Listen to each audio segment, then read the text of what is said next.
Hey, RB community and anybody that might be joining us online. Glad to be with you guys today. So today I am changing scenery a little bit for my video because Pastor Brian invited me to do some social distance swimming. So they've been in the house and they let me come in through the side and just jump in the pool and swim and relax. And it's been super refreshing and life-giving.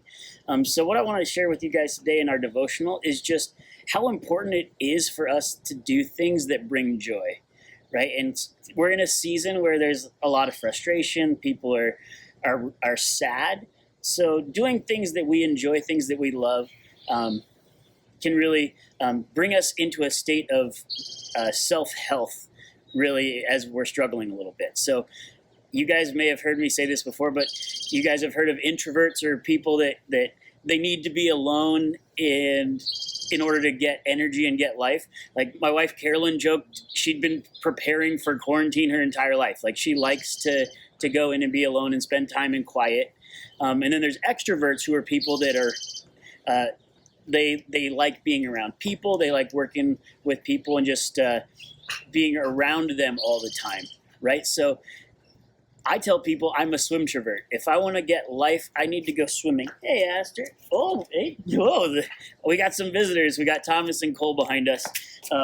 So we've got this situation where we want to make sure we are taking care of ourselves and do things that bring life. So one of the things that we learn from Jesus' example is he frequently had moments where he went off alone, right? And because you can tell that was what he was doing in order to help center himself, help connect himself to God the Father, right? And helps him just really relax a little bit. So I think it's important for us to do things that we know they bring us life. So whether that's jumping in your pool, whether that's taking time to read a book or relax, or think about things that bring life, whether it's playing, going for a bike ride, things like that, and do stuff that bring you joy. So in Hebrews chapter 4, it talks about Jesus as the great high priest. And one of the things that we learn from this passage is that let us then approach the throne of grace with confidence so that we may receive mercy and find grace to help us in our time of need. Right. So one of the things we need to continue to do to make sure that we are continuing to be in God's Word, to spend time worship. You don't have to be with a bunch of people in order to worship God. Right. So it's the opportunity for us to spend time connecting with God. And it says in our time, it gives us the opportunity. It says, let us then approach the throne of grace with confidence so that we may receive mercy and find grace to help us in our time of need.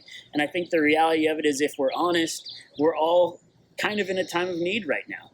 So we've talked about in our last devotional, we need to continue to be fervent in prayer, continue to pray that God would bring healing, right? We need to make sure that we're continuing to do things that bring joy.